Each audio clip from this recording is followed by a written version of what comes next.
What's going on, ladies and gentlemen? Architecture here, and once more we're going to have a serious discussion. Before we get into today's video, Monday I said I will live stream. I didn't. Monday night and a little bit Tuesday night as well.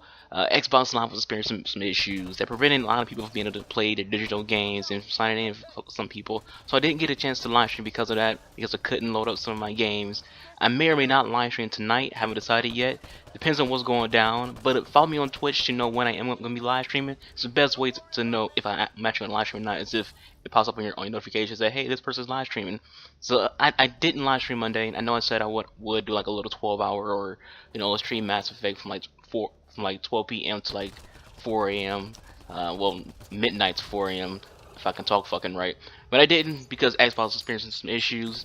It looks like everything's be good tonight for Xbox. I'm not entirely sure. But depending on how things go, I may live stream tonight or not. But link to my Twitch will be in the description box below, so check that out, follow. But anyways, let's get back on topic for today's video. And over the years, I've talked about microtransactions. I've made more than one video about it. Links to those will be in the description box below, as well as on the screen right now. I've always said that there are good microtransactions and bad microtransactions. Bad ones are pay-to-win transactions. Good ones are, optional cosmetics. But what actually is pay to win? That's what I want to talk about right now. Is I think some people in the gaming community don't know what pay to win actually means. They take the word, literally for the way it's put, and they take it as a literal thing, pay to win, as if you're gonna buy something and automatically you win. Pay to win doesn't mean just paying for something and that will equal you getting victory. Pay to win means, paying for a special item or DLC that allows players to get significant advantages over those playing the game normally without spending extra money. Or games that let you buy better gear or allow you to make better items with real money at a faster rate. This creates an unbalanced game, but again, understand that pay to win doesn't mean what the wording says. It might say pay to win, but the wording itself is not what it means. Pay to win is a shortcut. That's what it really is.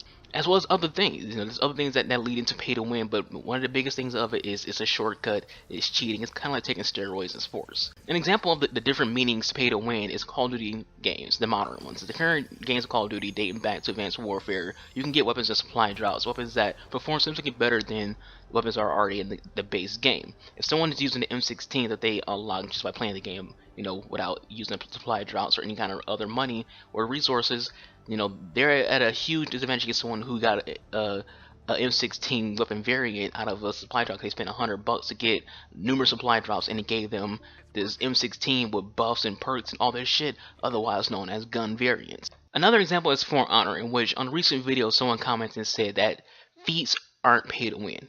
As you see on the screen, you can buy a feat bundle pack. With this pack, all feats are unlocked. This is pay to win.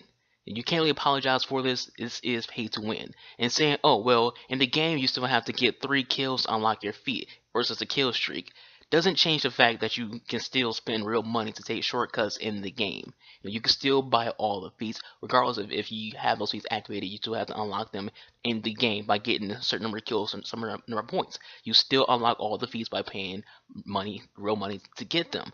Meaning it's pay to win. I'll end this video with one more thing. Are we apologizing for microtransactions?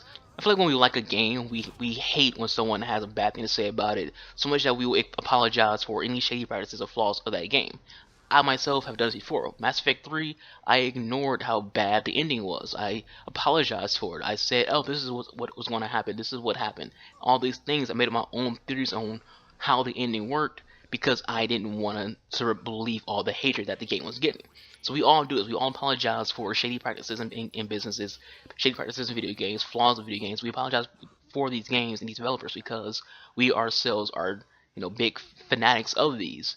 And so a lot of us are apologetic, especially when it comes to microtransactions. We ignore when something is pay to win and something's not pay to win because we like these games so much. We don't want them to have this bad press. Now, there are people who don't see a problem with weapon variants in Call of Duty. People who don't mind pay to win, and they tell you shit like, well, you don't have to buy it, which is true. You don't have to buy it, but when others are buying it, then you who aren't buying it, you're handicapping yourself. An analogy I'll use is Major League Baseball. In the late 90s, when steroids was like a huge thing you were to take off, why did it happen? Why did this takeoff happen in baseball for steroids? Well, some guys wanted to take a shortcut, so they started to use Then the other guys who wanted to play fair noticed that they had to also take shortcuts, because if they didn't, then the guys who were cheating and juicing would get more rewards, more money, and get better acknowledgement. So those people who wanted to be clean had to cheat. Barry Bonds, for example, he was a beast before he started taking steroids, but because of Mark McGwire and Sammy Sosa and Jose Canseco, he had to keep up. So he took a shortcut with them just to keep up on their pace. So people, they will just bite the bullet and buy microtransactions because they want to, keep up with people who are spending $300 on supply drops. It's just a thought. That's it for this video, guys. Thank you all for watching. Please do leave any thoughts you have in the comment section below. Hope you all enjoyed. Peace out.